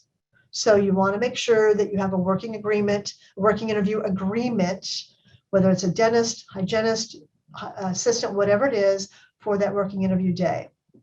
All right, temps. A temp is somebody who is very intentionally temporary. You don't intend for them to be a long-term employee. So you're bringing them in because somebody called out sick. You're bringing them in because somebody's out on pregnancy disability leave for 2 months. You're bringing them in because you're finally getting around to going electronic and you need them to get all the charts into the computer system. They're never intended to be a long-term employee. They're intended to be a temp. That's what a temp is. So a temp is not somebody while you're trying them out. A temp is not somebody that you are doing a working interview with. A temp is somebody who's intended to be temporary. Now, in the world of dental offices, not medical offices so much, but dental offices, when you have a temp, you call an agency and they refer that temp to you, but the agency doesn't actually employ that temp. So you pay a referral fee to the agency, but you pay the temp directly. That makes that temp your employee, just like every other employee. All the rules apply. Must clock in and out, must get the meal periods and rest breaks, must get paid sick leave if they're going to work more than 30 days in a year. So even if you have a temp, we want to have a temp written document, offer letter. This is a temp assignment. Here's the terms. Here's the benefits that will be available. Now, you might decide you're not going to offer paid holidays. You're not going to offer the temp paid vacation. They're not going to ever qualify for your 401k because it won't be there for a year. That's all fine. But paid sick leave will be required if they're going to work more than 30 days. So let's say you have them covering the 2 months that your dental assistant is going to be out on a medical leave because of a surgery. They're probably going to work more than 30 days. So the paid sick leave must be provided on day one. It's on the paycheck stub, but it's not available until the 90th day. So it's sort of irrelevant, but I want you to follow the law. I don't want you to get a $4,000 penalty because you didn't provide it the way you were supposed to provide it, even though they were never going to be able to use it. So treat a temp exactly the way you would a normal employee if they are, in fact, you're paying them directly. If they're through an agency such that the agency employs them and you're paying the agency, then that's a different story. But in the dental world, most of the time, the agency is not paying the temp. For us attorneys, for medical offices, oftentimes, sorry, I've got an itchy nose today. Oftentimes, we're paying the agency and the agency pays the employee, so that's a different scenario. All right, probationary periods. I just want to make sure you know probationary period isn't really a thing, legally speaking. Nothing changes from day 89 to day 91. You still have all the same rights and obligations. They still have all the same rights and obligations. Now, with that said, I like for you to make a decision about whether or not somebody's working out within 90 days, because psychologically speaking, a lot of people think that you have more of a right to terminate them before 90 days than you do after 90 days. In reality, there's no difference whatsoever. But I like you, maybe you set that up for yourself as sort of an artificial deadline to make some decision. If they're not working out, 90 days was enough time to give them the test. If they're not working out, they're not working out. Now, that doesn't mean that you don't talk to them at, maybe 30 days and say, you know what, here's some things that I'm seeing that I'd really like to see turn around. You're a hygienist and you're taking a long time with patients because you're talking to them a lot. I love that you're trying to develop a relationship and develop a good rapport, but you need to draw the line. You need to understand that your patients are now running too far behind, and we can't have that. We need to have patients starting at their scheduled start time. So you're going to have to work that out. So I don't mean you just fire somebody willy-nilly without going through, some counseling and some efforts to help them to fit in and follow your rules. But within 90 days, you should be able to make that decision, even though it's not a legal thing at 90 days. All right. Why am I not moving here? All right. Fourth hot topic. If you have a compensation plan that is anything other than straight hourly wage, you pay some percentage of production, you pay some percentage of new patients, you pay $5 when they have a quadrant planing, you pay whatever it may be, then by law, you must have a written compensation agreement with them. It's not just a verbal, it must be in writing. And you want to anyways, because you want to make sure that the terms of that are very clear and unambiguous. So want to make sure we have written documents for anything that's other than, if it's straight hourly, then in the offer letter, it says you'll be paid $25 an hour, and that's fine. If it's an associate dentist, I want a full contract with the associate dentist because there's other things we want in there. So that's fine. That all takes care of itself. But anything other than hourly or a dentist who's on a contract, we want to have a good written compensation plan. Reimbursable expenses. Here's the rules. If an employee incurs any expense in order to do their job for you, you must reimburse that expense. So if you have a uniform, in other words, I want my staff to wear black scrubs every day, that's considered a uniform because it's a very specific thing. Under the law, if you say, I want my back office staff to all wear scrubs, I don't care what color, the law says that's not really a uniform because that's standard. They probably have scrubs from their last job, they'll have scrubs in their next job. That's not a special uniform that they have to go out and purchase. If you want your front office to wear scrubs, maybe that qualifies as a uniform. But anything that they have to specially purchase, they would not otherwise probably own, is considered a uniform that you must pay for, purchase, or reimburse. If anybody does any driving for you, if you're a specialist dentist and a couple times a year your front office person drives around to take gifts to your referring dentists, you must reimburse mileage. Not just a gas card, you must reimburse mileage. That's an expense that person is incurring. Personal device, if they're using their personal cell phone for business purposes.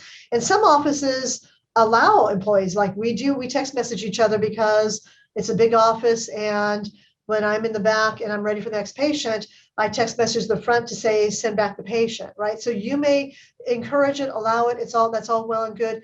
You must be, or I want to be able to text message after hours, what's the patient's schedule the next day? That's fine. You reimburse a portion of their personal cell phone, and then you've accounted for that expense.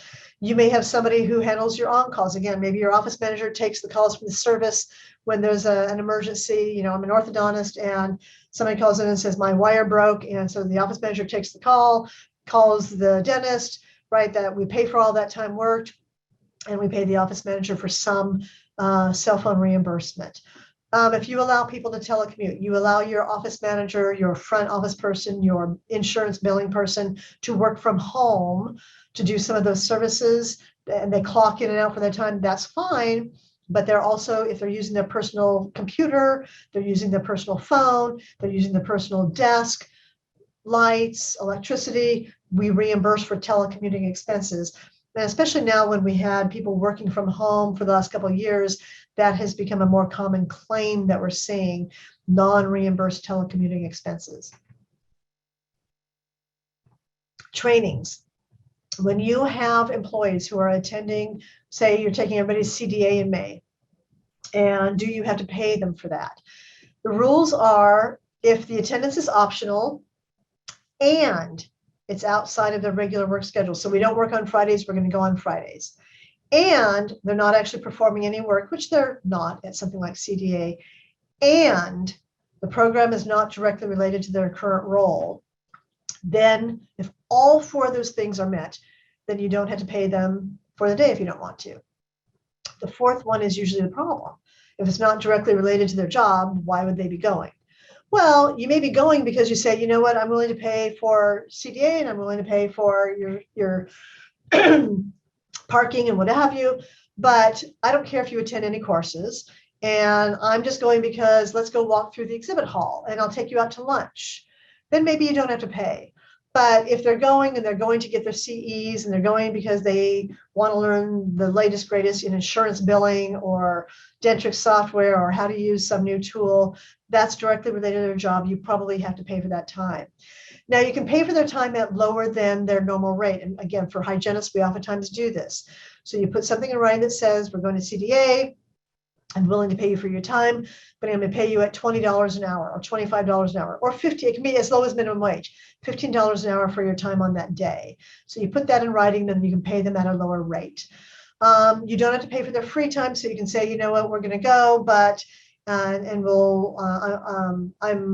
offering to take everybody to dinner that night, but that's not work time. We're not going to talk business. We're not going to talk about our schedules. We're just going to have fun. Come if you want. Don't come if you don't want. It's all good. So that's their free time. You don't have to pay for that. You have to pay for overtime. So let's say that we're going to go to CDA on Friday and we worked, let's see, let me think of a better example. Let's say we're going to CDA on Saturday. So let's say we work Monday through Friday and we're going to CDA on Saturday, and I do owe you the money for it because all the four criteria are not met. That's now overtime, right? Because it's over 40 hours in a week. So if you're doing that, you may want to think about giving them a day off during the week so that you don't have that as overtime. All right, the two worst things I'm going to tell you today. One, actually, the first one's not bad. So weighted average kind of falls on the heels of what we were just talking about. So let's say you have a hygienist who you paid $25 a day to go to CDA, and you pay $25 an hour to go to CDA, and you normally pay them $50 an hour to work, and let's say they have overtime that week. Overtime must be paid at either the highest hourly rate paid during that week or what's called the weighted average rate. So you figure out the weighted average rate of I paid them for 8 hours at $25 an hour, and I paid them for 32 hours at $50 an hour. So how many hours total do they work? How much money did they earn? We divide the money by the hours. That gives us the blended or weighted average hourly rate upon which overtime is due. If they were working during the week and they get overtime because I was working on Monday and I stayed late for a late patient, I would probably pay that at the highest hourly rate, because if you pay it at the lower rate, they're probably going to be unhappy with you. On the other hand, the overtime is because we're at CDA and that's what caused the overtime. I would pay that at the weighted average rate because you don't want to have to pay the highest rate for basically non-production time. So on page 35 of your handout, which I'm not going to turn to, is the explanation of how you pay weighted average rate for any work week in which you paid at more than one rate of pay and they worked overtime. The worst thing I'm going to talk about today is regular rate. So here's the deal on regular rate. And this, by the way, is federal law, not just California state law. Regular rate says the following. And the primary purpose of this is overtime, but it applies in other contexts. Overtime is due on the employee's regular rate of pay. The law defines the regular rate of pay as all wages earned, not just their hourly. So let's say you pay your hygienist $25 an hour plus 30% of her production. And she's non-exempt, right? So she then works overtime. Overtime is not just due based on the $25 per hour. Overtime is due based on the $25 per hour plus the 30% of commission. So when you're figuring out the overtime, you have to figure out how much commission was earned, how much hourly was earned. That's the total amount of wages that that employee earned.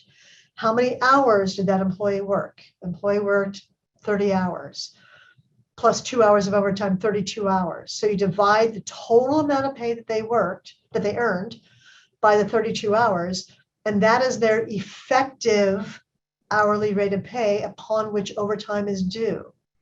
That's their regular rate upon which overtime is due. So it becomes complicated when you're paying any non-exempt employee any amount of pay that is outside of hourly. I'm not saying don't do it, but I am discouraging it these days because it's complicated. On page 36 through 38 of your handout, I talk about regular rate. I show you how the calculation's done. I give you an example. Now, the regular rate is due for all overtime worked. The regular rate is also due for all sick time. So somebody calls out sick, you have to figure out what was their regular rate, and the sick leave gets paid out not just based on their hourly rate, but based on their sick leave gets paid out based on their regular rate. Remember about an hour ago, I told you if they don't get a compliant meal period, they get a meal period premium of 1 hour of pay. If they don't get, you're not providing the compliant rest breaks, they get 1 hour of pay. Those 1 hours of pay are based on the regular rate. So it all gets more complicated if you're paying a non-exempt employee anything in addition to or anything other than hourly pay. And I'm very sorry to say that because I like bonuses. I like commissions. I like incentive pay. I think it's motivating. I think it's great when you have somebody who's a high producer, even as a non-exempt employee, and you're able to pay them extra to reward them for that. But it gets very complicated. So pages 36 through 38 take you through that. And I apologize for the law that that's the case, but that is the reality. All right, I am going to turn to our handout for page 39, which is a checklist. Oh, before that, we have a question in the Q&A. We take our employees out to lunch for their birthdays. We even invite our employees who aren't working that day to join us. We pay for lunch for everyone. By the time we leave and come back, it's usually an hour and a half. Our front office employees came together, requested to be paid for the entire hour and a half. We don't require anyone to attend. No business is discussed. Are we allowed to pay them for an hour and a half? Are we required to pay? No. That is a great situation of free time. They didn't have to come. It wasn't during a time they would otherwise have been working. No business was being conducted.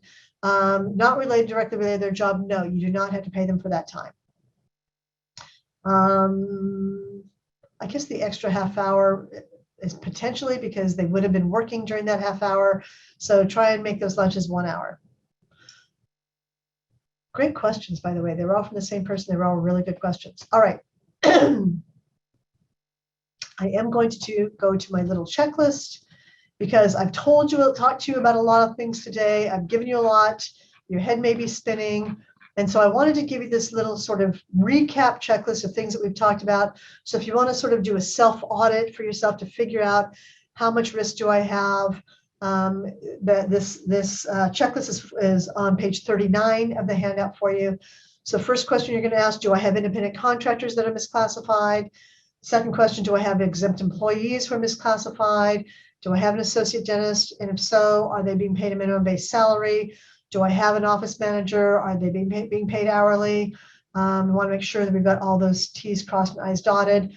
For my non-exempt employees, am I maintaining accurate time records?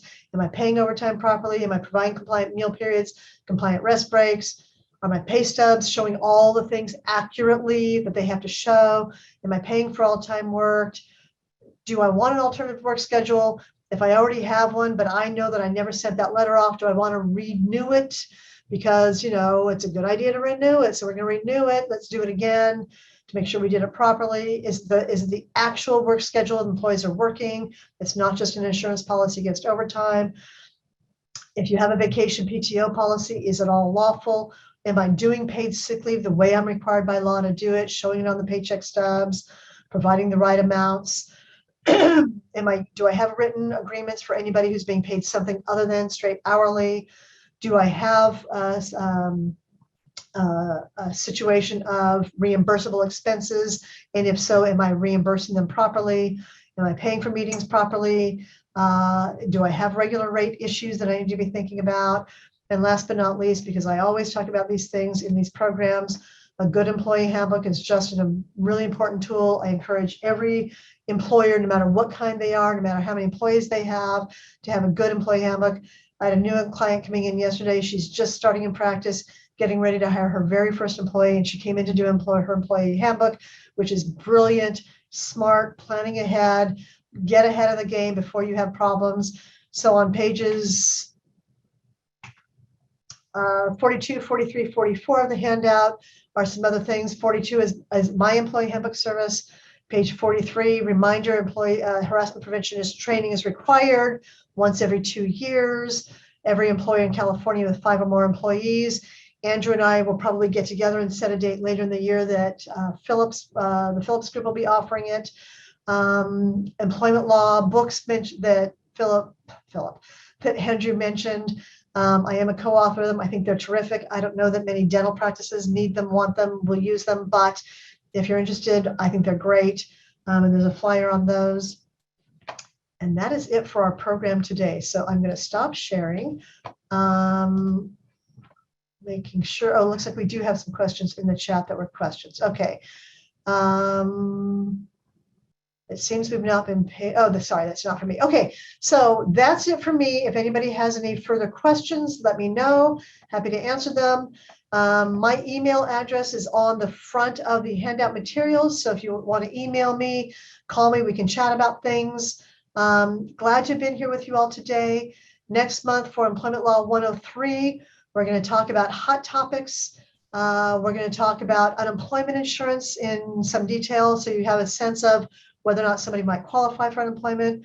We're going to talk about leaves of absence. When do you have to give them? When do you not have to give them? How much do you have to give? How do you protect yourself from somebody who says they're going out on leave of absence for a month and then 6 months later, they're still out? Now what do we do? Do we have to hold the job, not hold the job? We're going to talk about, do you have to reasonably accommodate somebody? Whatever other hot topics we have by then, we'll talk about. So hope to see you then.